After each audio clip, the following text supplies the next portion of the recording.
Армысыздар менің құрметті оқырмандарым. Сәуленің әңгімелері атты жаңадан ашылған қазақ каналын қолдаңыздар. Мен сіздерге қызықты оқиғалар желісімен аудио әңгімелер ұсынамын. Менің арнама жазылып, лайк басып, жақсы пікір қалдыруды ұмытпаңыздар. Есік сарт ете түсті. Есік айқара ашылды да жабылған жоқ. Дәлізбен жалғасатын бөлмеде жатқан балалар сырттан лап ете кірген аязды сезе қойып бүрсе түсті. Адамдар ұйықтап жатыр-ау деген ой қаперіне кіріп шықпаған Қабылбек жарқ еткізіп жарықты қосты. Әндеткен болып ыңылдап жүріп қирата сылдырлатып асүйге өтті де қазанның қақпағын ашып көрді. Қазан түбінде тұрған аздаған макаронды көрді де қап-қара болып күстеніп кеткен қолын қазанның түбіне матырып жіберіп уыстап толтырып асап жіберді. Сосын сол отырған жерінде қалғып кетіп қор ете түсті. Ақырын тың-тыңдап мысықтабандап келген әйел күйеуінің ұйқыға кеткенін білген соң барып сыртқы есікті жапты. Бірақ біраздан соң арақтың сасық иісі қоңқаны жарып бара жатқандай. Амалсыз есікті ақырын қиялай ашып тастады. Таң атқан, мектепке баратын 4 баланың 3-еуін оятып алған Ханшайым шәй беріп балаларын тамақтандырған болды. Балалар үнсіз. Тіпті 1-ші сыныпқа баратын Балжан да қыңқ деп дыбыс шығармады. Биыл 10 оқитын Гүлжан мен 8 оқитын Ұлжан орталарына Балжанды алып ақырын шығып кетті. Қыздардың ортасындағы Қуанышы 5-ші сыныпта. Ол түстен кейін оқиды. Осы ұл туғанға дейін Қабылбек адам сияқты жұмыс істеп, ішімдікті анда-санда болмаса ұрттап алмайтын. Қалай Қуаныш дүниеге келді, солай жууды бастап кетіп, содан тоқтай алмай келеді. Бүгінде нағыз алқашқа айналған.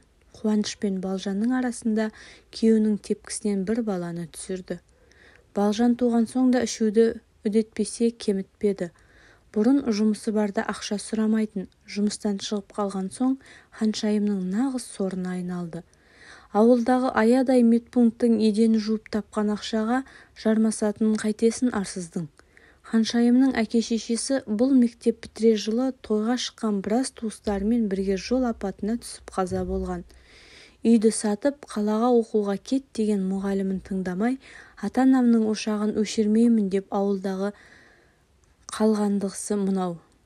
Аяқ астынан пайда болған Қабылбек қорғансыз қыздың біресе отынын жарып, біресе суын тасып беріп жүріп үйіне кіріп алған. Рас, қолынан келмейтіні жоқ. Әсіресе көлікті көзін жұмып отырып ақауын тауып жөндейтін қабілеті бар. Қарап отырса, арақ ішіп алса, көзі қызарып, жан баласына дес бермей сабайтын Қабылбекпен 17 жыл өмір кешіп келеді екен. Бұл күнде маскүнем күйеуінен аяқ тартатын туыстарда сырт айналған. Заңды түрде ажырасқанмен баратын жері жоқ, Қабылбек әлі осы үйде. Ханшайым Қуанышты киіндіріп алып медпунктке келді. Бұл жерде таңертең шай қойып, әркім өз үйінен әкелген тәттілерімен шай ішетін. Ханшайымға жанашитын әйелдер онсыз шай ішпей күтіп отыратын. Бүгін де сол үрдіс қайталанған.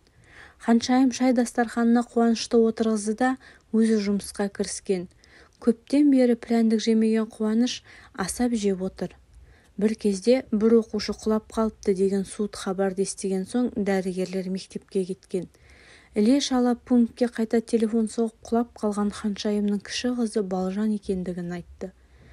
Қуанышты жетектей жан ұшыра Ханшайым мектепке жетті. Қызы 2 тәулік бойы дұрыс нәр тартпаған, әрі қан аздығы қосылып бас айналып құлап түскен көрінеді. Бірден аудандық ауруханаға жатқызуға шешім қабылданды. Қасына ересектеу ғой деп Гүлжанды қосып жіберген. Ханшайым жұмысында қала берді. Бұл уақытта 8-ші сыныпта оқитын Ұлжаны аяғын әрең басып үйге келген. Ас бөлмесінде шаштары мен сақалдары өсіп әбден кірлеген бомыш кейіптес әкесінің 3 бөтелкелес досын көрді. Сақалын жымситып қойған жастауы Ұлжанға қарап аярлықпен ыржиып қояды. Тұла бойы түршігіп кеткен қыз сөмкесін тастай салып сыртқа атып шықты. Көшеде біраз сенделіп жүрді де медпунктке анасына барған. Онда біраз отырған соң бос отырудың да әрі көшеде сенделудің де ретін таппай кітапханаға келді. Қабырғадағы сағатқа қараған 5-тер шамасы болып қалыпты. Кітапханада жабылмақшы. Қарны да ашты. Үйге барса ең болмаса қамыр илеп қатырлақ нан жасап жермеді. Ақырын аяңдап үйге келді.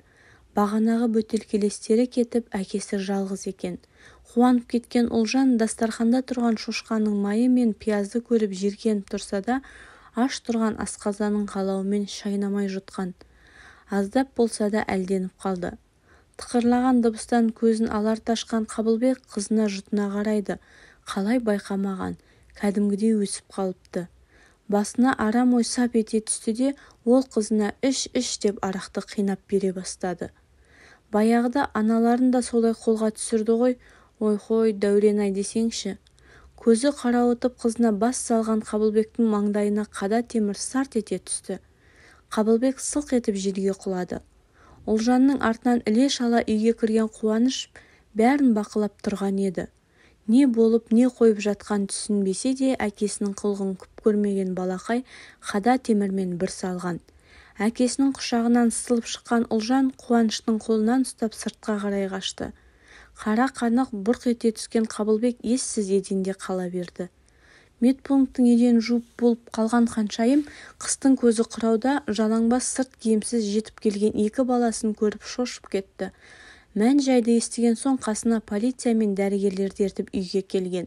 Адам жаны тәтті емес пе? Есін жиған Қабылбек бұл кезде шүберек тауып ап, басының қанын тоқтатпаққа әрекеттеніп отыр екен. Жауыз күшік, өз қолыммен өлтіремін деп Қуанышқа қарай тарпа бас салды. Осы кезде тәртіп сақшылары оның қолын артқа қайырып байлап тастады. Түнімен хаттама толтырылды. Кәмелеттік жасқа толмаған баланы зорлауға әрекеттену баптары бойынша Қабылбекті ауданға алып кеткен. Бұрын заң алдында жауапқа тартылмағаны бар және зорлайын деп емес құшақтап кешірім сұрамақшы болғам деген уәжбен тынбаған Қабылбекке сот тек 6 ай ғана қамауға алу жазасын кесті. Міне, ол 6 айда өтіп барады. Ханшайым мына мамыражай тірліктің ертең тағы шырқы бұзыларын ойласа, түнімен дөңбекшіп шығады. Ақыры бір шешімін тапқандай. Бүгін таңғы күн сұрғылт, тағы жаңбыр жауатын сияқты. Күздің алғашқы айы болса да далада ызғар бар. Аспанға қараған Ханшайым оңтүстікке әлі жылы шығар деп туған жерін еске алып күрсініп қалған өзі де байқамады. Кеудесін сағыныш кернеп кетті. Үйді арзымайтын бағаға сатып, Қабылбек келесі жеті шығады деген күні ауылдан солтүстіктің бір ауылына бір жола көшіп кеткен бұлар. Келе әкімшілік дайындап қойған 17 шаршы метрлік бір бөлмеге жайғасқан. Қазір қала белсенділері үй алып бермекші болып ақша жинап жатыр.